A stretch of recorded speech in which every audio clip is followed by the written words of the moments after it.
सर्वशक्तिवान परमात्मा, हम सब के प्यारे पिता उस ईश्वर को नमन करते हुए उसकी इस महासभा में विराजमान आप सभी आत्मीय जनों का मैं हार्दिक स्वागत वंदन तहे दिल से करता हूँ। सभा में उपस्थित हमारे बार एसोसिएशन के प्रेसिडेंट श्री राजेंद्र जी पांडे, सेवा केंद्र की सब जोन इंचार्ज BK नर्मला बहन जी, हमारे जूरिस्ट विंग के नेशनल कोऑर्डिनेटर उड़ीसा से पधारे नथुल भाई, जिनकी एक और विशेषता है, आप सबको पता होगा कि हमारे देश की माननीय राष्ट्रपति द्रौपदी मुर्मू जी ब्रह्मा कुमारी हैं, और जहाँ आध्यात्मिक कार्यक्रम होते हैं तो उनके राइट हैंड हैं भाई साहब। कल उनसे महामहिम से मिल के आए और उन्होंने हिसार में एक प्रोग्राम है उनका, तो स्पेशल इस प्रोग्राम के लिए उन्होंने समय निकाला और वापस आज ही लौटेंगे। राष्ट्रपति जी के साथ उनका प्रोग्राम है हिसार में, हमारे अपने ही आश्रम का। सभा में विराजमान हमारी बार के सबसे वरिष्ठ अधिवक्ता माननीय तिवारी साहब, मिश्रा जी, शुक्ला साहब, KD सिंह साहब और भी कई परिचित चेहरे मुझे दिखाई दे रहे हैं। सबका, पुलिस ऑफिसर्स, पत्रकार महोदय, ब्रह्मा कुमारी बहनें और सभी समाजजन, आवाज़ थोड़ी कम करना भाई साहब, सबका बहुत स्वागत। सच मानिए, आप जैसा भाग्यशाली कोई दूसरा नहीं है, ये अंतःकरण से कह रहा हूँ मैं, आप इसको महसूस भी करोगे। अब दुनिया में लोग कहाँ कहाँ कितना समय बेकार की बातों में बर्बाद कर रहे हैं, और एक हम सब लोग जो यहाँ इस देश के परिवेश को, समाज के परिवेश को, विश्व के दृष्टिकोण को कैसे परिवर्तन करें, उसके विचार विमर्श के लिए यहाँ एकत्रित हैं। सचमुच आप बहुत भाग्यशाली, और सबके लिए हम आपस में एक दो को ताली बजा के स्वागत करें।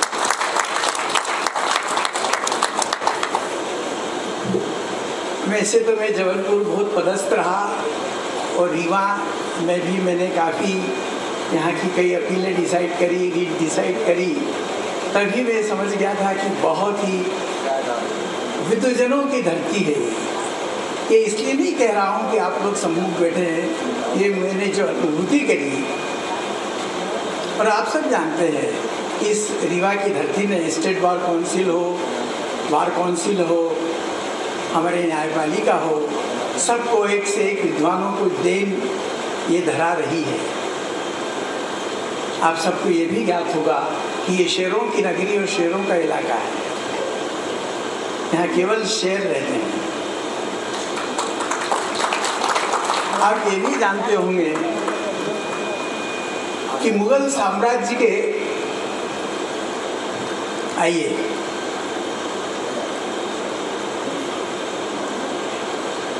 नवरत्नों में से एक रत्न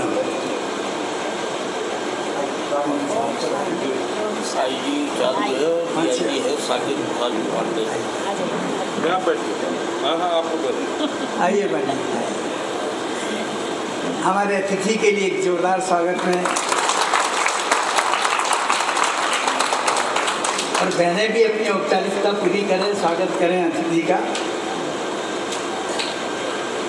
तो ये वह नगरी है, ये वो इलाका है, ये क्षेत्र है जहाँ मुगल साम्राज्य के नवरत्नों में से एक बीरबल का जन्म स्थान भी ये इलाका।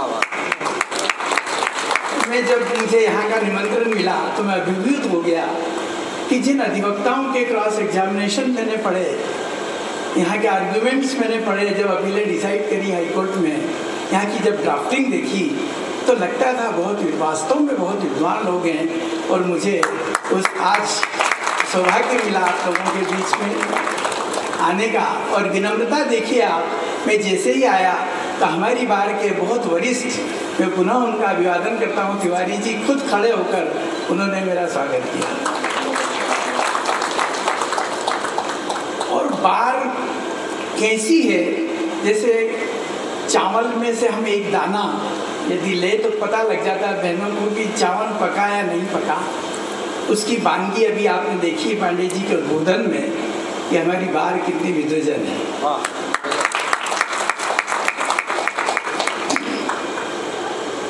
आज का विषय बहुत ही प्रासंगिक, सारगर्भित और वास्तविकता है। एक स्वस्थ और लाभुल सोसाइटी के निर्माण में आध्यात्मिक सशक्तिकरण का क्या रोल हो सकता है, आध्यात्म का क्या रोल हो सकता है, इस पर चिंतन हम आज करेंगे।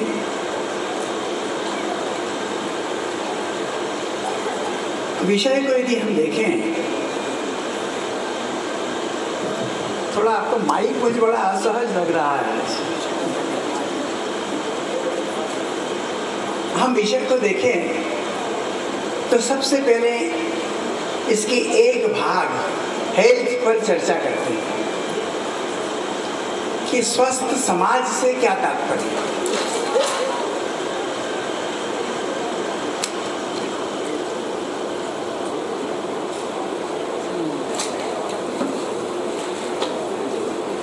ये देखो आज हमारे समाज की यही स्थिति है, ऐसे ही गिरावट आ रही है। प्रैक्टिकल उदाहरण इसी को हमें ऐसे ही उठाना है।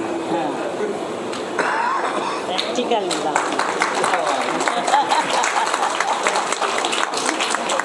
स्वस्थ समाज कैसे स्थापित हो, और जहाँ स्वस्थ समाज की बात करते हैं इसका मतलब आज अस्वस्थ है।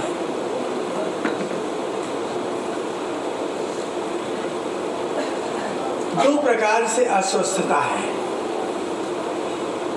एक मानसिक और दूसरी शारीरिक। दोनों ही प्रकार से सारे विश्व का सारा समाज अशक्त हो गया है। वे बीमारियां जिनके नाम भी नहीं उच्चारित कर सकते हैं, इतनी क्रिटिकल, वो सारी आज समाज में व्याप्त है। और ऐसे ही सारी मानसिक बीमारियां भी व्याप्त हैं। अभी लेटेस्ट रिसर्च में पता लगा कि विश्व में 40% लोग अनिद्रा के शिकार हैं, अनावश्यक परचिंतन, विवाद उत्पन्न करने के शिकार हैं, कहीं न कहीं मानसिक विक्षिप्तता व्याप्त होती जा रही है। और इस सब के पीछे क्या कारण है, उसको डायग्नोसिस जब तक नहीं करेंगे तब तक हम कोई मेडिसिन भी नहीं ले सकते।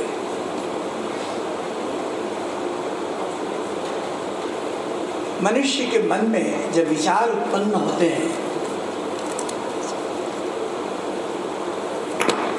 तो यही विचार हमें हर प्रकार से रोगी बनाता है। निद्रा नहीं आना, घबराहट होना, डर लगना, चिंताएं, अनावश्यक भय,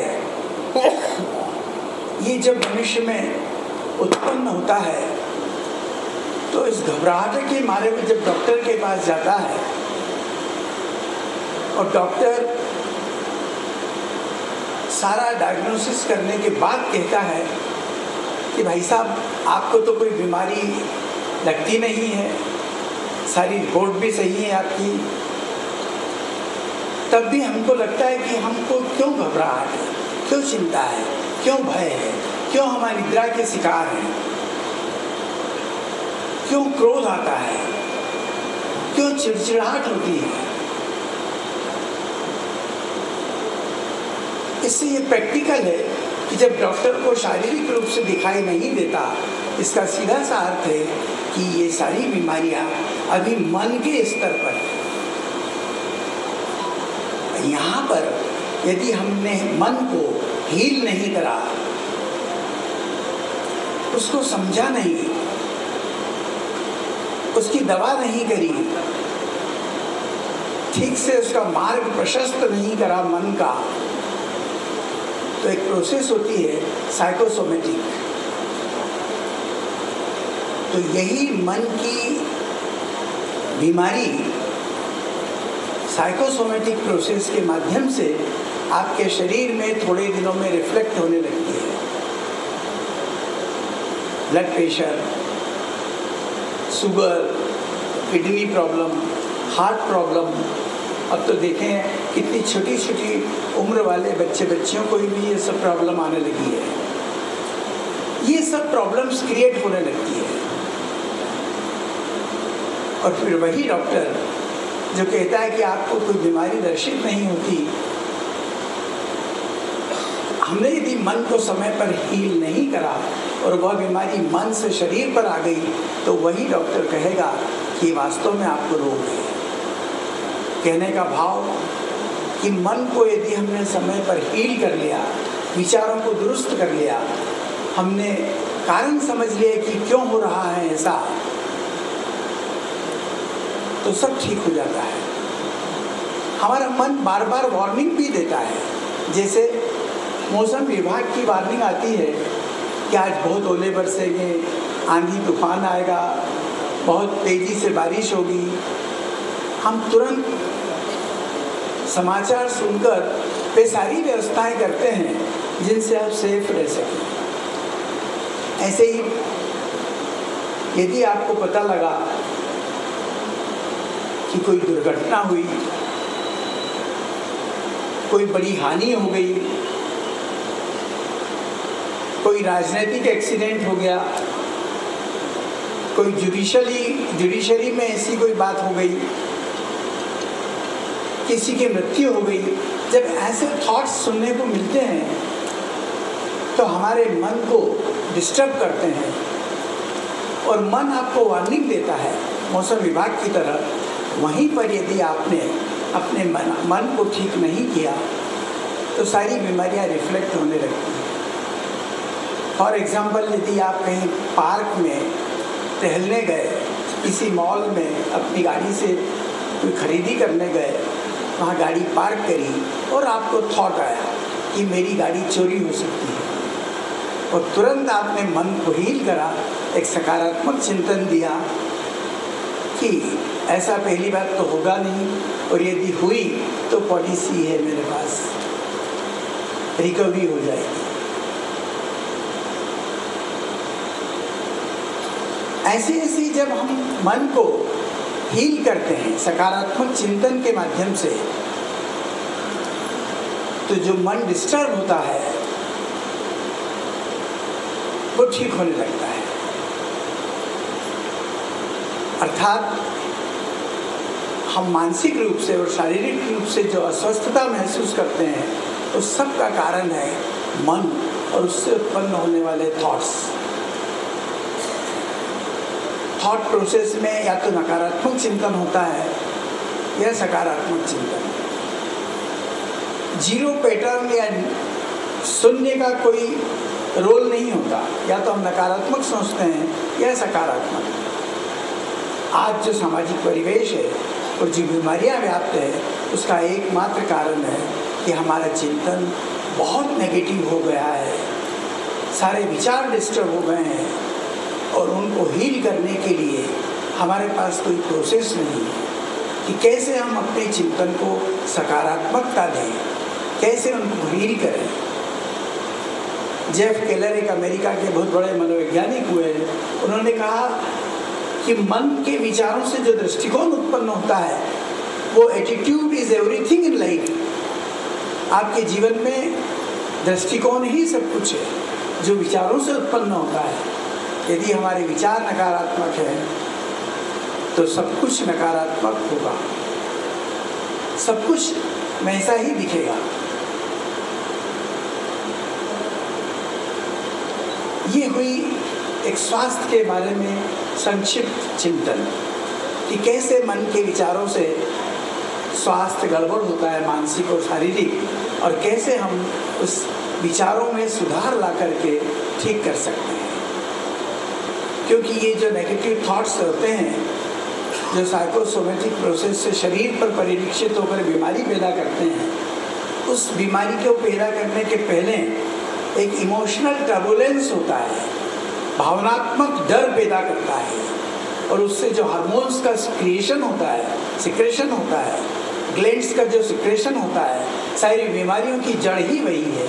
और उसका मूल कारण है हम हमारे विचारों को नकारात्मकता, और वो हमारी भी गलती नहीं, आज का परिस्थिति, आज का जो भी वातावरण जो दूषित हो गया है, और जैसा अभी भाई साहब बता रहे थे, न भागवत के नियम पता है, न रामायण की कथाएं पता है, इसलिए हील करने के हमको तरीके भी पता नहीं।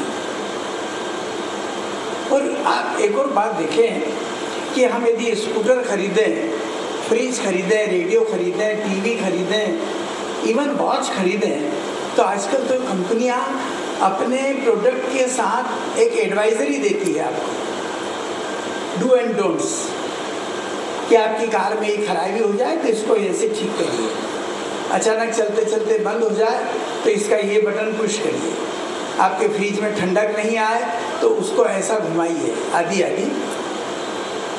लेकिन वह मनुष्य, क्या विडंबना है कि हमारे साथ आज समाज में, चलो समाज को तो छोड़ो, हम अपने परिवार को ही देखें, सास, बहू, भाई, पिता, माता, पड़ोसी, क्या संबंध हो गए हैं। यानी जिसके चिंतन से ही एक नकारात्मकता उत्पन्न होती है, वहाँ क्या एडवाइजरी है हमारी, उसका क्या प्रयोग करना चाहिए, उस पर चिंतन ही नहीं करते हैं। और एक छोटी सी वॉच चाहे 2000 की है, या एक छोटी सी गाड़ी 10-20 लाख की है, उसके लिए हम तुरंत खोल के देखते हैं कि इसको कैसे ठीक करें। पर हम अपने मानव जीवन की एडवाइजरी क्या है जो परमात्मा ने दी है। मनुष्य जब जीवन लेकर इस धरा पर आया तो परमात्मा ने एडवाइजरी भी दी कि बच्चे, जब भी तुमको तकलीफ हो, दुख, अशांति, चिंता, फिकर, घबराहट, संस्कारों का मिलन न हो, तब मेरी इस एडवाइजरी का उपयोग करना, तुमको पता लग जाएगा कौन सा बटन घुमाना है तो सब ठीक हो जाएगा। पर हम चिंतन ही नहीं करते, रात और दिन एक ही बात में लगे हैं, कैसे कमा लें, कैसे मल्टी खड़ी कर लें, कैसे 10-20 कार खरीद लें, कैसे चुनाव लड़ लें, कोई बड़ा पद मिल जाए, कैसा क्या कर लें। और हम सब जानते हैं, उसके बाद भी ध्यान नहीं देते, हम ये याद ही नहीं रखते। याद रख, कफन में जेब नहीं हुआ करती, पर फिर भी हम उस दौलत के पीछे रात और दिन दौड़ते रहते हैं। हम अपना लक्ष्य भी निर्धारित नहीं करते। एक तरफ तो हम कहते हैं बड़े भाग मानुष तन पावा, ये बड़े भाग्य से मनुष्य तन मिलता है, और दूसरी ओर हमें यही नहीं पता कि हमारे जीवन का लक्ष्य क्या है, हम क्यों जी रहे हैं। क्या एक परिवार को थोड़ा सा विस्तार देने के लिए जी रहे हैं? क्या 2-4 फ्लैट या बंगले बनाने के लिए जी रहे हैं? किस लिए जी रहे हैं? कोई लक्ष्य नहीं मालूम मनुष्य जीवन का, जिए जा रहे हैं। हम जब तक लक्ष्य निर्धारित नहीं करेंगे, यह अमूल्य जीवन निरर्थक है। और मेरा विशेष आग्रह है कि इन विचारों को आप अंदर तक संजो कर रखें, हमारे ही काम आएगा, हमारी आने वाली पीढ़ी के काम आएगा। हम सब समाज के कर्णधार हैं, हम पर बहुत जिम्मेदारी है, और विशेष रूप से हम सब लोगों की जो न्याय क्षेत्र से जुड़े हैं, उसमें हमारे पुलिस ऑफिसर्स भी हैं, उनका भी योगदान हमारे न्याय क्षेत्र में है। लक्ष्य तो निर्धारित करना ही पड़ेगा, अन्यथा बेनकाब आए थे इस जमीन पर और एक कफन के लिए सारी जिंदगी तमाम कर ली। क्या लक्ष्य है? ढूंढना पड़ेगा। और कहीं जाने की जरूरत नहीं है, ना कोई हमें शिष्य बनना है, ना कोई किसी साधु संत की शरण में जाना है, ना कोई संन्यास लेना है। हमारे गृहस्थ का पालन करते हुए ही हमें सिर्फ और सिर्फ उस एडवाइजरी का वो पन्ना पलटना है जहाँ ये लिखा है कि बच्चे तुम्हारा ये लक्ष्य है और इस लक्ष्य को जीने के लिए मैं तुम्हें जमीन पर भेज रहा हूँ। प्रजापिता ब्रह्मा कुमारी ईश्वरी विश्वविद्यालय वही एडवाइजरी आप तक पहुँचाने का यह कार्य 1937 से लगातार कर रही है। देश और विदेश के 140 देशों में इसके आश्रम हैं। और एक विशेष बात कि कितने ही बड़े बड़े भाई बहन उससे जुड़े हों, लेकिन वहाँ का सारा संचालन, वहाँ का एडमिनिस्ट्रेशन केवल और केवल बहनों के हाथ में रहता है। ये बहनें जो हम यहाँ देख रहे हैं, मैं आपसे निवेदन करूँ कि शायद आप भी जानते होंगे सब कुछ। बाल ब्रह्मचारी 3 बजे रात्रि से उठकर अमृत बेला, और हम समाज के लिए योग साधना करना कि हमारा समाज सुखी हो। और ऐसा भी नहीं है कि इनके घरों में खाने को नहीं था तो छोड़ के यहाँ आ गए। अच्छे वेल टू डू परिवार से educated, graduate, post graduate, doctors, engineers, और अभी मैंने निवेदन करा हमारे देश की महामहिम राष्ट्रपति द्रौपदी मुर्मू जी, वो भी ब्रह्मा कुमारी हैं। आप कभी राष्ट्रपति भवन में जाइए, वहाँ आप देखिए क्या योग कक्ष बने हुए हैं। तो ये बहनें जो रात और दिन तपस्या इस बात के लिए कर रही कि हम सुखी हों और अपना सर्वस्व त्याग कर दिया। पर कुछ ऐसे मन चले रहते हैं या कुछ ऐसे जो समाज के विरोधी तत्व रहते हैं, वो कुछ न कुछ गलत फहमियाँ पैदा करने के लिए कुछ न कुछ या तो वीडियो वायरल करते रहते हैं, अखबारों में छपाते रहते हैं। और ये तो जब से दुनिया बनी तब से जहाँ अच्छाई होगी तो बुराई अपना असर डालती है, हाथी निकलता है तो सब होता है। हमें तो जब तक, और हम तो लॉ के से जुड़े हुए क्षेत्र के लोग हैं, हम वो जब तक देख नहीं लें, क्योंकि हियर से एविडेंस इज नॉट एडमिसिबल, देखें उसको प्रत्यक्ष, फिर समझे क्या है। तो ये तो हेल्थ की बात हुई। अब हम दूसरे पहलू पे बात करें, लॉफुल सोसाइटी। जैसे हेल्थ 2 प्रकार की, शारीरिक और मानसिक, ऐसे ही लॉ भी 2 प्रकार का। एक डिवाइन लॉज जिसमें माधुर्यता है, सहनशीलता है, विनम्रता है, अहिंसा है, ब्रह्मचर्य की तपस्या है, अष्टशक्तियाँ हैं, मिलनसारिता है, आदर है, सम्मान है, संस्कार है, संस्कृति है, सभ्यता है। ये सब है डिवाइन लॉज। और दूसरा है कॉन्स्टिट्यूशनल लॉज, और फिर उससे तो उन्होंने तमाम बायलॉज और स्टेट के लॉज और आदि आदि। इन दोनों ही लॉ के क्षेत्र में, चाहे डिवाइन हो या कॉन्स्टिट्यूशनल, उसी प्रकार बीमारी घर कर गई जैसी हमारी शारीरिक और मानसिक। और जैसा हमने देखा कि शारीरिक और मानसिक बीमारियों के लिए हमारे ही थॉट्स जिम्मेवार हैं, ऐसे ही इन चीज़ों पर भी हम ध्यान दें तो हमारे मानसिक विचार ही एकमात्र कारण है। हम लॉ अबाइडिंग नहीं हैं, ना तो कॉन्स्टिट्यूशनली लॉ अबाइडिंग पर्सन है, एक्सेप्शन टू जनरल रूल, और ना ही डिवाइन लॉज के प्रति हम उसको मानने को तैयार हैं। हमारे देश की और समाज की, हमारे घरों की संस्कृति क्या थी और अब क्या हो गई है? किसी दूसरे का छीन कर खाओ, ये क्या कहलाएगा? विकृति कहलाएगी। आप भी खाओ और मैं भी खाऊं, ये संस्कृति। और पहले आप और फिर मैं, ये सुसंस्कृति है, संस्कार है, ये ऐसे संस्कारों का देश है। लेकिन कहाँ देखने को मिलता है? अभी भाई साहब ने जो छोटी छोटी 2-4 बातें करी, उसमें सारा ज्ञान नहीं थे पूरी दुनिया का, उसको जहाँ भी जोड़ोगे तो समझ में आ जाएगी। कहाँ चला गया सब कुछ? हम एक तरफ तो कहते हैं कि हम ईश्वर की संतान हैं, त्वमेव माताश्च पिता त्वमेव बंधुश्च सखा त्वमेव विद्याश्च धर्मिणं त्वमेव सर्वं मम देव। रोज प्रार्थना करते हैं, अगरबत्ती लगाते हैं। और दूसरी तरफ हमें यही नहीं पता कि हम जब आपस में संभाषण करते हैं तो किस शब्दों का इस्तेमाल करते हैं, क्या बोलते हैं, हमारे बोलने में शब्दों में क्या सार्थकता है,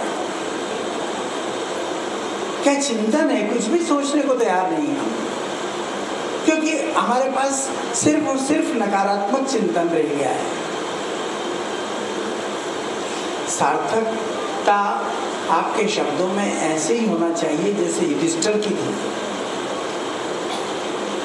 और वो तब आ सकती है जब हम पहले ये पहचाने कि मैं किस पद पोजीशन में और किस परमात्मा भगवान की संतान हूँ, ईश्वर की संतान हूँ, और एक अमूल्य मानव जीवन जी रहा हूँ किसी लक्ष्य से। तभी हमें अपनी सार्थकता पता लगेगी। महाभारत में एक घोष हुआ कि अश्वत्थामा मारा गया। उसके पिता द्रोणाचार्य ने कहा असंभव, सूर्य उदय होना बंद हो सकता है, मैं मान सकता हूँ, चंद्रमा उदय नहीं होगा आज के बाद, ये भी मान सकता हूँ, पर अश्वत्थामा मर गया ये नहीं मान सकता, क्योंकि उसको अमर होने का वरदान था। उसने कहा ये बात यदि अर्जुन भी कह दे तो नहीं मानूंगा, भीम भी कह दे तो नहीं मानूंगा, ये भी झूठ बोल सकते हैं। यदि यह बात युधिष्ठिर कह दे तो मैं मान लूंगा कि अश्वत्थामा मारा गया। कहने का भाव कि हमारे शब्दों में, हमारे बोल में, हमारे विचारों में वो सार्थकता होना चाहिए कि लोग समाज में, परिवार में, देश में आपकी वजनदारी, आपकी बातों को वजनदारी दे कि नहीं ये बात रीवा के इस व्यक्ति ने कही है तो मान्यता है, चाहे उसको सत्य असत्य खोजने की आवश्यकता नहीं है। वो कहाँ सार्थकता देखने को मिलती है?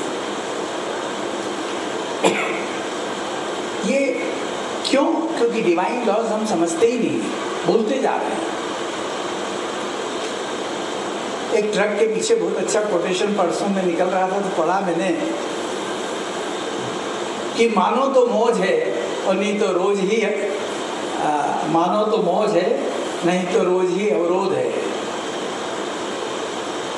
ऐसे ही एक ट्रक पे छोटा मिनी ट्रक रहता है ना, उस पे लिखा था कि बड़ा होकर ट्रक बनूंगा, मिनी ट्रक पे। तो मेरे को लगा कि देखो यही बात यदि छोटे बच्चे में आ जाए कि बड़ा होकर मैं देश का राष्ट्रपति बनूंगा, किंतु ये बात कौन समझाएगा? हम लोग, हम ही परिवार के सदस्य, अन्यथा वो कैसे सीखेगा बालक? संस्कृति क्या होती है, सभ्यता कैसी होती है? हम आपस में भी देखें तो मिठास नाम की कोई चीज हमारी वाणी में रह ही नहीं गई। कितनी कर्कशता, हंसी उड़ाना, कटाक्ष करना, परिवार हो, समाज हो, देश हो, प्रदेश हो, विश्व हो, कहीं भी देखिए आप। अन्यथा हमारे शब्दों में तो कितनी जान है।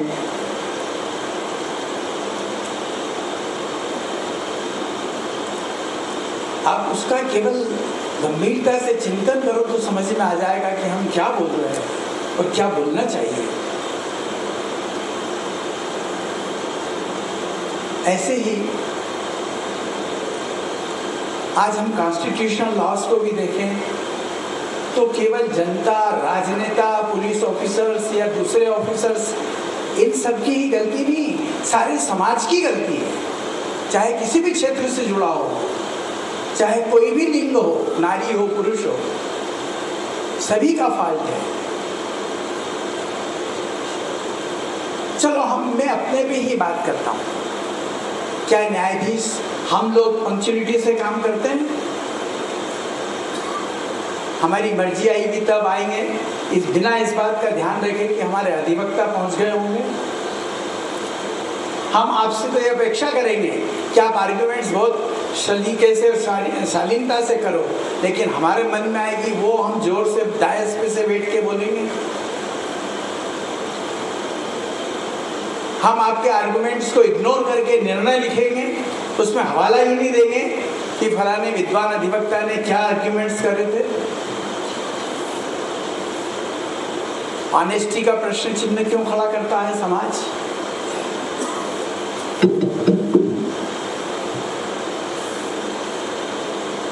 तो क्या हम लॉ अबाइडिंग पर्सन हैं?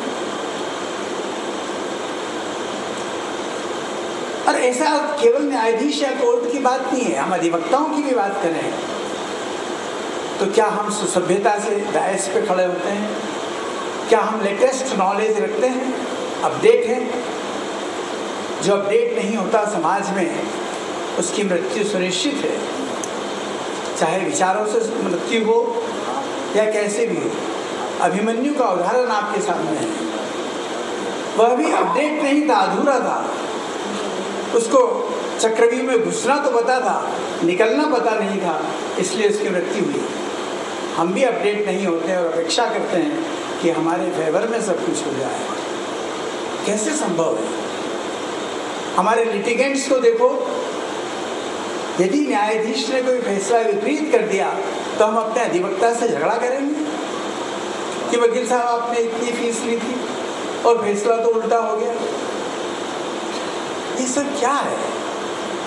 ये सब नकारात्मकता के कारण हम नियमों को नहीं पालने वाले, ऑनेस्टी, पंक्चुअलिटी और जितने भी प्रकार के अनुशासन, एटिकेट्स, मैनर्स हैं, सब नियमों में ही आते हैं। आज न्यायालय में देखिए पेंडेंसी, आपने अभी सुना होगा इलाहाबाद हाईकोर्ट में कितनी पेंडेंसी, न्यायाधीशों की संख्या 1/3 कम है देश में। हमारे अधिवक्ताओं को जो उनके राइट से मिलना चाहिए वो नहीं मिलते। मैं सबकी बात करता हूँ, मैं इसलिए नहीं डरता कि मैं आपके बीच में ही अब प्रैक्टिस भी करता हूँ, और पहले भी मुझे कोई झिझक नहीं होती थी अपनी बात कहने में। तो इस सब के पीछे कारण क्या है? क्योंकि हम नकारात्मक चिंतन करते हैं, मेरा काम होना चाहिए, बस मुझे सबसे पहले पहुंचना है, मेरे पक्ष में फैसला होना चाहिए। लाल बत्ती देखेंगे तब भी जानबूझकर हम गाड़ी आगे बढ़ाएंगे, जानबूझकर, और बड़ी छाती चौड़ी करेंगे कि देखो मैं बाहर आ गया। और फॉरेन में देखिए आप, इसका मतलब ये नहीं कि वहाँ बहुत एटिकेट्स और मैनर्स से संस्कृति सभ्यता वाले लोग हैं, लेकिन वहाँ यदि चौराहे पर लाल बत्ती और तीनों रास्तों पर एक भी बंदा नहीं है तो भी वो तब तक ग्रीन सिग्नल नहीं होता, गाड़ी लेकर खड़ा रहता बंदा। और हमारे यहाँ लाल बत्ती हुई नहीं कि भागे, और फिर बोलते हैं हम एक्सीडेंट होता है। हम कानून को मानने को तैयार नहीं, फिर पुलिस ऑफिसर से झगड़ा करेंगे। कहने का मेरा भाव कि समाज में जितनी विकृतियाँ आई है, किडनैपिंग, रेप, डकैती, लोग, कितना फ्रॉड है, देखो आप मोबाइल पे। तो सबके पीछे नकारात्मक चिंतन, हमारे थॉट्स में क्या हो गया, क्या सोचना चाहिए और क्या सोचने लग गए। एक अहमदाबाद के जस्टिस देसाई साहब थे, तो उनके साथ एक ऐसे ही मंच पे साझा कर रहे थे, तो उन्होंने एक बहुत अच्छी बात कही जो मुझे हमेशा याद रहती है। उन्होंने कहा कि गुजराती में कहावत है वो कि हवाड़ा में हो से सो नल में आओ से। समझ गए होंगे आप कि जो ओवरहेड टैंक में होगा वही तो बाथरूम के नल से निकलेगा। यदि शुद्ध पानी है तो बाथरूम में, और यदि हमारे विचार गंदे और नकारात्मक थे तो कर्म भी हमारे नकारात्मक होंगे, बोल भी नकारात्मक होंगे, दृष्टिकोण भी हमारा नकारात्मक होगा। और यदि शुद्ध विचारों से परिपूर्ण है हमारा मस्तिष्क, सकारात्मक चिंतन है हमारे पास, तो निश्चित ही हमारे नल से बहुत अच्छा पानी निकलेगा, कर्म बहुत श्रेष्ठ होंगे, सारा समाज सुखी हो जाएगा। न तो वहाँ न्यायालय की ज़रूरत, न पुलिस की ज़रूरत, ना हॉस्पिटल की ज़रूरत, ना डॉक्टर की ज़रूरत, ना नेताओं की ज़रूरत। सब सुधर जाए तो सारा देश ही एक बहुत सुंदर सारा विश्व बगीचा बन जाए। और उसी के लिए संस्था लगातार 1937 में सारे विश्व में कार्य कर रही है। हम देखें कि माता बहनों के प्रति हम पुरुष जन में खासकर कितना सम्मान है उनके प्रति है। कुछ यदि हम अपनी अपनी बगले झांकें तो सबके मन में क्वेश्चन मार्क आएगा कि कहीं ना कहीं किसी न किसी परसेंट में इस बात में भी कमी है कि जो सम्मान हमको इस देश की नारी और इस विश्व की नारी को देना चाहिए वो नहीं देते हैं। और हमारी दृष्टि उनके प्रति क्या है उसके लिए भी क्वेश्चन मार्क आएगा। जबकि होना ही चाहिए हमारे देश की नारी कैसी थी। अहिल्या जब अपने आश्रम में उनके मुनि उनके पतिदेव नहाकर आए तो उनके पति के सिर पर पसीने की बूंदें थी। तो अत्रि ऋषि से उनकी पत्नी अनुसुईया जी ने पूछा, उस देवी ने, जो देश की नारी शक्ति कैसी है, उसके बाद भी हम सम्मान नहीं करते कि पतिदेव में आप स्नान करके आ रहे हो और आपके शरीर से ये पसीने की बूंदें मैं देख रही हूँ, इसका कुछ कारण समझ में नहीं आया। उन्होंने कहा कि मेरी अवस्था को देखकर और मैं नदी से नहाकर जो आता हूँ और जो परिश्रम होता है उसके कारण ये पसीना आ जाता है। अब इस देश की नारी का सोच देखिए, उन्होंने वहीं मुष्टिका से प्रहार करा। और आज भी अहिल्या आश्रम में वहाँ स्थान है, देखिएगा आप कभी जाएं तो। जैसे ही मुष्टिका पे प्रहार करा धरती पर, वहीं गंगा जी प्रकट हो गई और उन्होंने पतिदेव को निवेदन करा कि आज के बाद यहीं स्नान करना, आपको परिश्रम नहीं करना पड़ेगा। उस देश की नारी के लिए हमारे मन में क्या विचार है, हम सब झांकें अपने अंदर। मैंने पहले ही निवेदन करा, एक्सेप्शन टू जनरल रूल। बाकी ये क्वेश्चन मार्क तो है कि कहाँ दृष्टि जाती है। और उस दुर्योधन और पांडव को भी नहीं भूल सकते हम। श्री कृष्ण जब कॉम्प्रोमाइज का प्रस्ताव लेकर गए कि दुर्योधन क्यों झगड़ा करते हो, तो सिर्फ 5 गांव दे दे, महाभारत टल जाएगी। उस दुर्योधन का रिप्लाई था, 5 गांव तो बहुत दूर, श्री कृष्ण वासुदेव, सुई की नोक के बराबर जमीन नहीं दूंगा। और उसका परिणति हुई महाभारत। आज समाज में वही लोग व्याप्त है, घर घर। हम भाई भाई आपस में क्यों लड़ते हैं? क्या हो गया हमारे समाज की इस विकृत व्यवस्था को? कैसे हमारे विचार दूषित हो गए, हमारा खान पान कितना दूषित हो गया। कभी कभी तो जब निकलते हैं सड़कों पे और लोग ठेलों पे खड़े होकर और रेस्टोरेंट में खड़े होकर प्लेट लेकर सड़कों पे ही खाते हैं तो बड़ा अजीब सा लगता है कि क्या हम मनुष्य हैं? ये क्या खाने का तरीका है? सिर्फ इसलिए खाते रहते हैं कि हम में चिंतन नहीं है कि हम कौन हैं, उस परमात्मा की संतान है, भगवान के बच्चे हैं, इस धरा के श्रृंगार हैं। भूमि का श्रृंगार मनुष्य नहीं होगा तो जानवर होगा क्या? हम कहते हैं बड़े भाग मानुष तन पावा। चिंतन करें, सारे विश्व की हालत की जिम्मेवारी हमारी है। ये सब क्या हो रहा है? ऐसे ही जब डिवाइन लॉज और कॉन्स्टिट्यूशनल लॉज इन विचारों की अशुद्धता और नकारात्मकता के साथ टूट रहे हैं, तब न तो लॉफुल सोसाइटी बची और ना ही हमारी शारीरिक या मानसिक हेल्थ बची। और इन दोनों के सुधारने की जिम्मेवारी सभी पर है, पर विशेष रूप से न्याय क्षेत्र से जुड़े सभी लोगों की। जब भी देश में सारे विश्व का इतिहास उठा के देखिए आप, संकट आया है, गुलामी आई है, तो आज़ादी का बिगुल बजाने में सबसे आगे न्याय क्षेत्र के लोग रहे हैं।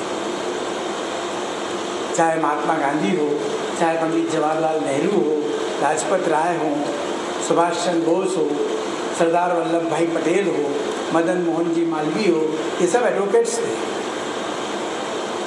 और भी कई नाम। उसके बाद दुनिया आपके साथ जुड़ी और एक बड़ा यज्ञ बन गया, और हमने हमारे देश की ही बात करें तो आज़ाद करा दिया। तो जब हम उस स्थूलता को आज़ादी दिला सकते हैं न्याय क्षेत्र के लोग, तो मन में जो नकारात्मक विचारों ने गुलामी कर दी हमारे ऊपर, हमारा जो सकारात्मक चिंतन बदल दिया, क्या उस पर आज़ादी नहीं दिला सकते हैं?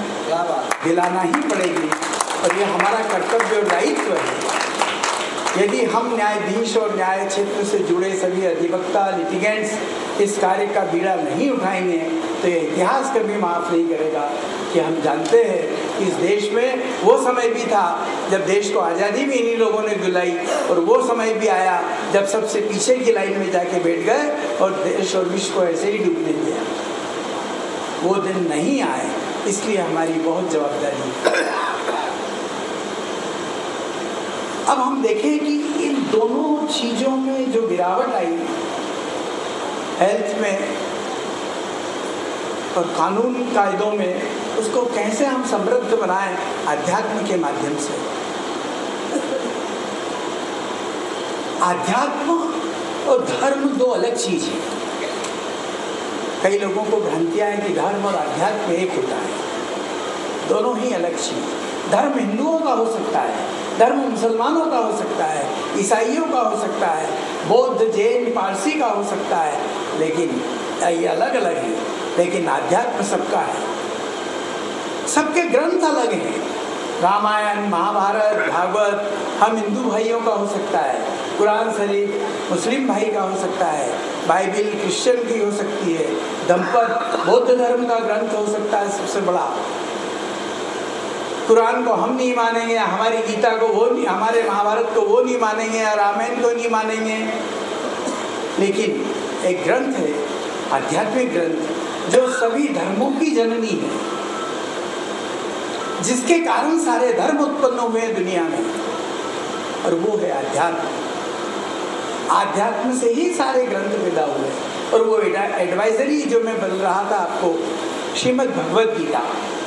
श्रीमद् भगवद गीता धर्म जितने भी हैं दुनिया में, देश में विदेश में, उन सब का मूल ग्रंथ, मूल धर्मशास्त्र, मूल अध्यात्म शास्त्र श्रीमद् भगवद गीता है। केवल हिंदुओं की बपोती नहीं है श्रीमद् भगवद गीता, इस पर मुसलमान भाई का भी उतना ही अधिकार है जितना हम हिंदू भाइयों का। आध्यात्म हमको चिंतन देता है, ये बताता है कि मैं कौन, मेरा पिता परमात्मा कौन, जो इन प्रश्नों का उत्तर दे कि मैं कौन हूँ, कहाँ से आया हूँ, मरने के पहले कहाँ था, मरने के बाद कहाँ चला जाऊँगा, राम कहाँ है, कृष्ण आए थे कहाँ चले गए, क्या वापस आएंगे, ये युग परिवर्तन कैसे होता है, सतयुग कैसे आया था कहाँ चला गया, जन्म क्या होता है, मृत्यु किसे कहते हैं, पुण्य क्या होता है, पाप किसे कहते हैं, योग साधना क्या होती है, तपस्या किसे कहते हैं। ये सब धर्मों में अलग अलग हिसाब किताब होगा, लेकिन अध्यात्म जो जड़ है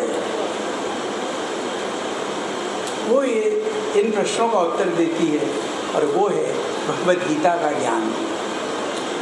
आपको ध्यान होगा, मेरे को याद आ रही वो बात और मैं चाहूँगा आपको भी बताऊँ। 11 सितंबर 1893 में जब स्वामी विवेकानंद शिकागो गए, तो सबको पता है जब उन्होंने शुरू करा तो कितनी तालियां बजी। वहाँ एक वाकया और हुआ था जो कुछ ही लोगों को पता होगा। वहाँ ऐसा ग्रंथ का एक बहुत बड़ा सा ऐसा रखा, और सबसे ऊपर रखी बाइबल और सबसे नीचे रखी गीता जी, और हंसी उड़ाने के लिए कहा गया कि स्वामी जी आपके देश की श्रीमद् भगवद गीता तो बहुत नीचे है, देखो बाइबल कितनी ऊपर है। वो सिर्फ ये बताना चाहते थे कि भगवद गीता का उतना सम्मान नहीं है जितनी बाइबल का है। और स्वामी जी का विवेक देखिए, उन्होंने तुरंत हाथ जोड़कर कहा कि मैं इस सभागृह का बहुत अनुग्रह करता हूँ और आभारी हूँ कि मेरे श्रीमद् भगवद गीता का मान बढ़ाया आपने। तो सब बड़े झटके रह गए कि वो तो नीचे रखी है, बाइबिल सबसे ऊपर रखी है, और फिर भी कहते हैं कि हमारा मान बढ़ाया। स्वामी जी गए, उस पुस्तकों के ढेर के नीचे से भगवद गीता सीधी नीचे निकाली, सारी पुस्तकें नीचे गिर गई। बोले गीता जी आधार है इन धर्म ग्रंथों का।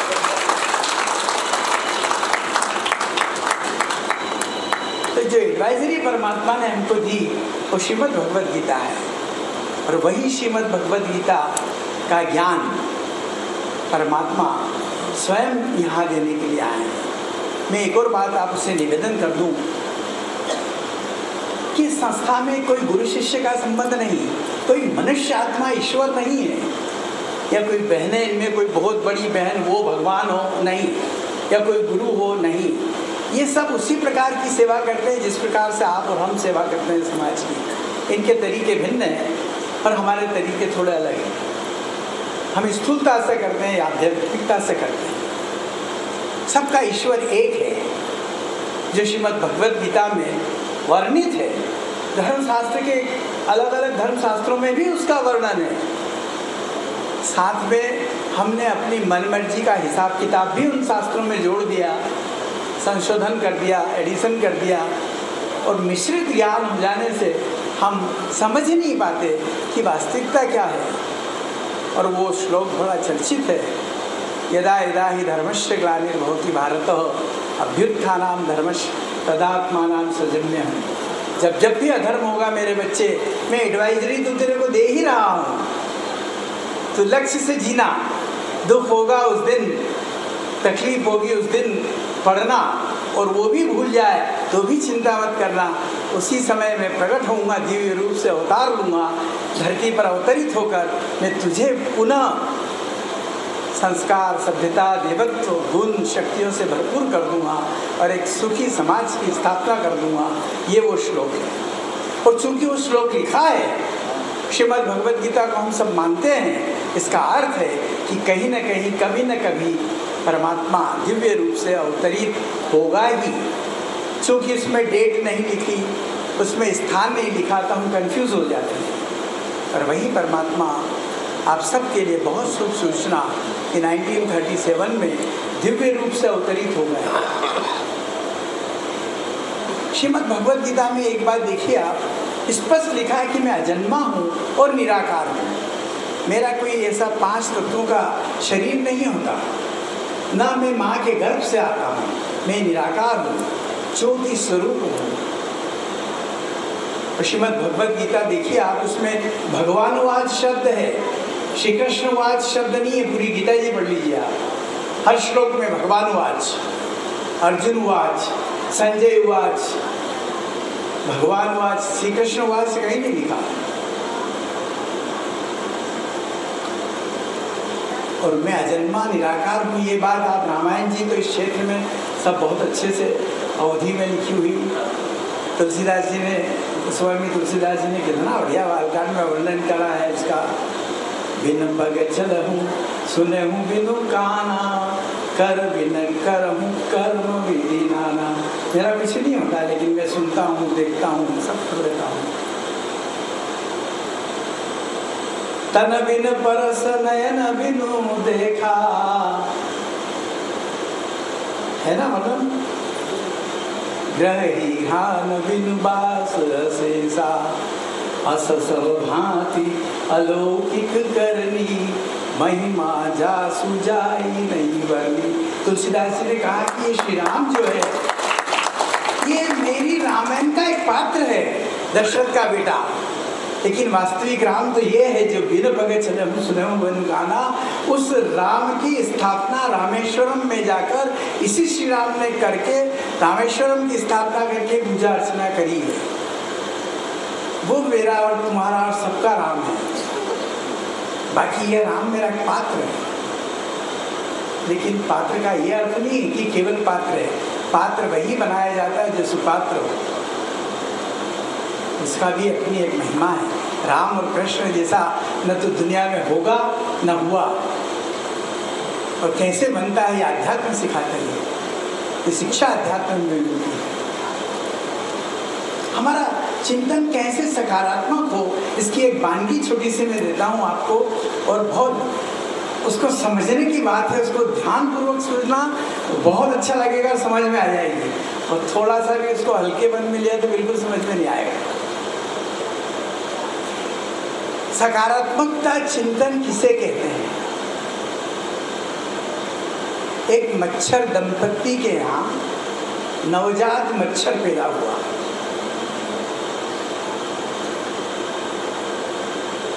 और जब 2 दिन का बड़ा हुआ मच्छर, तो उसके माता पिता ने कहा कि बच्चे तुम बड़े हो गए हो, तुम अपने जीवन की पहली उड़ान भर के आओ इस हाल में, और फिर हमें बताओ कि तुम्हारा अनुभव क्या रहा। मच्छर दंपत्ति ने अपने बच्चे को कहा कि तुम हाल में उड़ान भर कर आओ और फिर अपना अनुभव सुनाओ कि तुम्हारी पहली उड़ान जीवन की कैसी रही। सकारात्मक चिंतन किसे कहते हैं? उस मच्छर ने उड़ान भरी, आप सबके पास से ऐसे लौट कर आया और बहुत खुश। तो उसके पेरेंट्स ने पूछा, बच्चे घूम के आए, उड़ान भर के आए? बोले हाँ। क्या रहा तुम्हारा अनुभव? बोले मम्मी वंडरफुल, पापा बहुत वंडरफुल उड़ान रही। बोले ऐसा क्या रहा? बोले मैं जिधर गया उधर तालियां बज रही थी।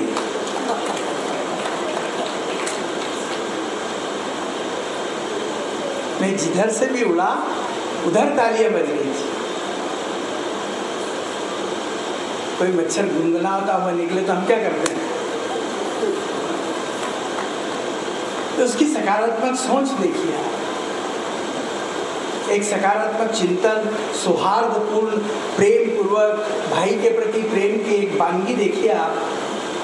श्री राम ने वन देवी को बुलाया और कहा कि हे वन देवी, जिस रास्ते से मैं आया हूँ इस पर ये कांटे हैं, कल मेरा भाई भरत इसी से निकल कर आएगा मुझसे मिलने, और आपसे निवेदन है कि आप इन कांटों को दूर कर देना। तो वन देवी ने हाथ जोड़कर कहा, प्रभु क्या आपका भाई भरत इतना नाजुक है कि चंद्रवंश का राज्य नहीं कैसे संभालेगा? वो इतना नाजुक है कि इन कांटों की चुभन सहन नहीं कर पाएगा, तो इतना बड़ा राज्य कैसे वो चलाएगा? तो श्री राम ने जो शब्द कहे, उन शब्दों की आज आवश्यकता है हमको। उन्होंने कहा, हे वन देवी, ये बात नहीं है, भरत तो मुझसे भी शक्तिशाली है, उसका धैर्य मुझसे भी गजब है, सहन शक्ति भी बहुत अजीब है उसकी, लेकिन जब वो निकल कर आएगा तो कांटे की चुभन से उसे दर्द नहीं होगा, इस बात से चुभन होगी उसको कि मेरे भाई इस पर से कैसे गए होंगे। ये हमको सोच चाहिए। जब तक ये सोच उत्पन्न नहीं होगी तब तक इस विश्व का कल्याण नहीं हो सकता। हम कितने ही कानून बना दें, कितने ही पुलिस ऑफिसर्स बना दें, कितने ही कुछ भी कर दें, राजनेता खड़े कर दें, नई नई स्कीमें ले आए, कुछ नहीं हो सकता। हम सब बड़ी बड़ी बातें करते हैं और गली गली में शराब की दुकानें खोलते हैं। ये संस्कार सिखाने के काम है? ये संस्कार सिखाने के काम है कि हम गांजे और भांग के लाइसेंस देते फिरें और समाज से ये अपेक्षा करें कि तुम्हारा बच्चा सुसंस्कृत हो, सभ्य हो? मैं ये नहीं कहता है किसका काम है, पर जिसका भी काम है, क्या आप स्वयं सोचे उचित है? किसकी बात कर रहे हैं? ये नहीं हो सकता जब तक हम अध्यात्म का सहारा नहीं लेंगे, क्योंकि ये जो सब कर रहे हैं वो भी मनुष्य हैं और हम भी मनुष्य हैं, उनका भी चिंतन वही है जो हमारा है। हम अपनी नकारात्मक सोच को जब परिवर्तित कर देंगे आध्यात्म के माध्यम से, तो न तो मानसिक रूप से बीमार होंगे, न शारीरिक रूप से, न हम डिवाइन लॉस को तोड़ेंगे, न कॉन्स्टिट्यूशनल लॉस की जरूरत पड़ेगी। मैं कौन हूँ, कहाँ से आया हूँ, ये सब जानना पड़ेगा। आज हम कितना झूठा मुखौटा लगाकर समाज में घूमते हैं। हम बड़े वकील बन गए, बड़े जज बन गए, बड़े उद्योगपति बन गए, बड़े देश के सर्वोच्च पद पर जाकर बैठ गए, और हमें ये भी नहीं पता कि मैं कौन हूँ। एक छोटा सा क्वेश्चन, कोई पूछेगा तो बोले मैं डॉक्टर हूँ, मैं इंजीनियर हूँ, क्या तू मरने के बाद भी रहेगा? स्वामी विवेकानंद के बचपन का नाम था नरेंद्र, और वो गुरु करने निकले। और जब रामकृष्ण परमहंस के पास गए, और भी साथी थे, और उनसे कहा हम आपको गुरु बनाना चाहते हैं। गुरु ने इंटरव्यू लिया और सब बच्चों से पूछा तुम कौन हो, तुम कौन हो, तो सब ने अपना आइडेंटिफिकेशन बताया, मैं फला हूँ, पिताजी फला है। जब उस नरेंद्र की बारी आई कि तुम कौन हो, तो कितना सुंदर जवाब दिया। तब स्वामी विवेकानंद बना, हो ऐसे नहीं बन गया कि यही जानने तो मैं आपके पास आया हूँ कि मैं हूँ कौन। वो अध्यात्म सिखाता है कि तुम कौन हो। हम झूठा मोटा होते, और एक सेकंड लगता है जिस पत्नी से या जिस पति से हम खूब प्रेम करते हैं, जिस समय सांस निकली, उठाओ उठाओ, जल्दी करो जल्दी करो, सब आ गए, सब आ गए, हो गया टाइम। सोचिए आप, इसका मतलब ये नहीं कि हम परिवार छोड़ दें या पति या पत्नी के संबंध में जिम्मेवारी कर्तव्य का निर्वहन नहीं करें, करें लेकिन सकारात्मक रूप से करें। और मुझे फक्र है कि ये वो धरनी है रीवा, शेरों की नगरी, जहाँ यदि मैं बहुत अच्छे से जानता हूँ, इधर रजीत सिंह साहब के साथ रहा, जीपी सिंह साहब के साथ भी मेरा बड़ा सौभाग्य रहा, जो यहीं के थे।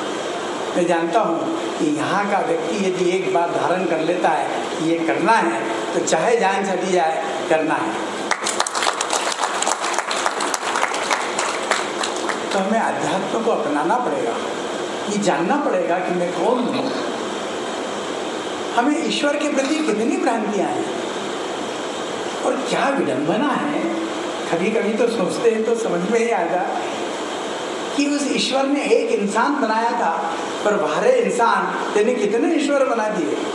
घर में सिंहासन में 25 मूर्तियाँ रहती है, राम की, कृष्ण की, दुर्गा की, अम्बा की, गणेश जी की, फलाने की, ढिकाने की, और हमें पता ही नहीं इनमें हेड ऑफ द डिपार्टमेंट कौन है।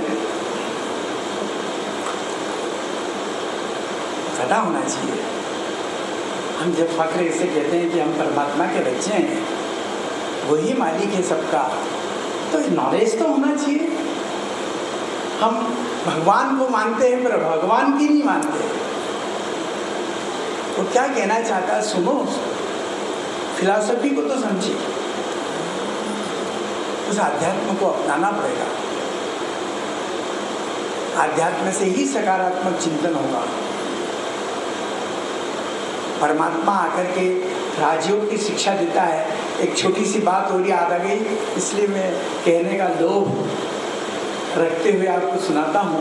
आपने वो एक पुस्तक पढ़ी होगी, ऑटोग्राफी ऑफ योगी, कई लोगों ने पढ़ी होगी, योगेश्वरानंद की, बंगाल के। उन्होंने लिखा, उस ऑटोबायोग्राफी में है, पुस्तक पढ़ना कभी, बहुत अच्छा है, कि मन के विचारों में कितनी शक्ति है, कितनी शक्ति है। उन्होंने लिखा, मैं बचपन में बीमार था और पेट की समस्या के कारण बहुत प्रॉब्लम थी, तो कितने ही खाता तब भी मैं अपच होने के कारण दुबला का दुबला ही रहा, दुर्बल रहा, बीमार रहता था। और ऐसे ही वो योगी जीवन में आ गए, तब भी वही स्थिति थी। एक दिन वो बैठे थे योगेश्वरानंद, और वहीं उनके गुरु निकले, योगानंद नाम था उनके गुरु का, और उन्होंने उनकी दृष्टि पर दी, उस पर कहा, योगेश्वरानंद तुम बहुत दुर्बल हो। तो उसके टीस उठी मन में कि मेरी कमजोर नस को इन्होंने दबाया। कहा, हाँ गुरुदेव, मैं परेशान हूँ इस बीमारी से, और ऐसा ऐसा है, बोले इसके कारण तुम खुद हो। और फिर उन्होंने योगानंद जी ने फिर कहानी बताई कि मेरे पिता, मेरे गुरुदेव थे लाडली महाशय, और ये योगानंद जो थे ये बचपन में ये भी बहुत बीमार रहते थे और बहुत कमज़ोर। तो ऐसे ही लाडली महाशय ने उनको भी योगानंद को बचपन में कहा कि तुम बहुत एकदम कैसे दिखते हो, ये क्या बना रखी हालत, और तुम इसका खुद कारण हो। जब उनने अपने गुरु लाडली महाशय की बात सुनी तो उन्होंने गुरु से कहा कि गुरुदेव, मैंने दुनिया की सारी दवाएं कर ली, उस ऑटोबायोग्राफी पढ़ना उसमें तो, लेकिन कोई दवा काम नहीं करेगी। गुरुदेव बोले कोई दवा काम नहीं करेगी, दवा की अपनी एक लिमिट होती है, उस लिमिट तक ही कोई मेडिसिन काम करती है, उससे बाहर या तो रिएक्शन करेगी या दूसरी बीमारी उत्पन्न कर देगी या काम नहीं करेगी। उन्होंने कहा तुम अपने आप में ये थॉट्स उत्पन्न करो कि मैं बहुत मजबूत और बलशाली व्यक्ति हूँ, और फिर मैंने वो प्रोसेस शुरू करी और 15-20 दिन के अंदर वो योगानंद जी बहुत हष्टपुष्ट हो गए। 22 किलो वजन उनका 1.5 महीने में बढ़ा। और ये बात जब उन्होंने अपने शिष्य योगेश्वरानंद को कही कि तुम अपने थॉट्स के कारण, तुम अपने नेगेटिव थॉट्स के कारण कि मैं बीमार हूँ, मैं ऐसा हूँ, मैं वैसा हूँ, उसकी परिणति है। अपने थॉट्स और विचारों को सकारात्मक योग के माध्यम से बनाइए। कि उस पुस्तक में बहुत अच्छा वर्णन है, डिटेल तो बहुत लंबा है उसका। हमारे थॉट्स, श्रीमद् भगवद गीता में एक और बहुत अच्छी बात कही कि हम ही अपने दुश्मन हैं और हम ही अपने मित्र हैं। आत्मा स्वयं अपना शत्रु है और आत्मा स्वयं ही अपना मित्र है। जैसे कीचड़ का कारण भी पानी है और कीचड़ को साफ करने का कारण भी पानी है। यदि धूल है और पानी डालोगे तो कीचड़ हो जाएगा, और कहीं कीचड़ है और उसमें पानी डालो तो कीचड़ साफ हो जाएगा। हम आत्माएं जब अपने थॉट्स को नेगेटिव बना लेती है, नकारात्मक चिंतन करती है, तो हम ही इस स्थिति के निर्माण के सबसे बड़े आधारभूत बन जाते हैं। और हम ही जब सकारात्मक चिंतन करते हैं तो श्री लक्ष्मी और श्री नारायण के राज्य की स्थापना भी हम ही करते हैं। इसलिए मेरा आग्रह है कि हम आध्यात्म की इस फिलॉसफी को ब्रह्मा कुमारी आश्रम में आकर समझें, सीखें, अच्छा लगे अडॉप्ट करें, नहीं अच्छा लगे तो हमारा घर जहाँ है वहाँ है। ये निःशुल्क व्यवस्था है। बहन जी पैसे तो नहीं लेते आप? नहीं लेते। पूछो, थोड़ा हाथ खड़ा थोड़ा हाथ खड़ा। निःशुल्क बहन जी आप लोगों के लिए टाइम अपनी सुविधा अनुसार कभी समय निकाल लीजिए, आधा घंटा, पौना घंटा, और 7-8 दिन में सारी फिलॉसफी बता देते हैं। और फिर अच्छा लगे तो उसको आत्मसात करें, फिर जीवन जीने का आनंद देखिए आप। और चलो इन सब बातों को भी छोड़ दें तो अंत में एक और निवेदन और गुजारिश आप लोगों से कि हम परमात्मा को तो मानते हैं, किसी भी रूप में मानते हैं, सभी मानते हैं, इसीलिए यहाँ एकत्रित हैं। मैं आपसे निवेदन करूँ कि हमारे घर कोई आंटी आई और हमारे बच्चों के लिए बिस्किट या टॉफी लाई तो हम क्या कहते हैं? बच्चे आंटी को थैंक्स बोलो, थैंक्स बोलो, सिखाते हैं ना। लेकिन वहाँ हम मनुष्य आत्माएं हैं, जिसने इतनी सुंदर प्रकृति दी, इतना मान सम्मान दिया, इतना सुंदर शरीर दिया, स्टेटस दिया, बाल बच्चे दिए, इतना सब कुछ सुख दिया, उसके बाद भी हम उसका शुक्रिया दिल से कभी नहीं करते। सिर्फ एक फॉर्मेलिटी निभाने के लिए अगरबत्ती और दीपक जलाना काफ़ी नहीं है। दिल से शुक्रिया करो उसका।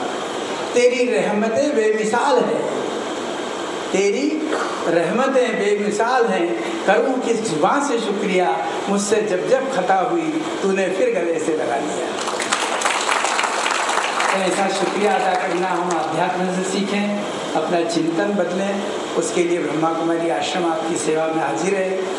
मेरा पुनः निवेदन, आप सबके साथ मिलकर गुफ्तगू कर मुझे बहुत अच्छा लगा।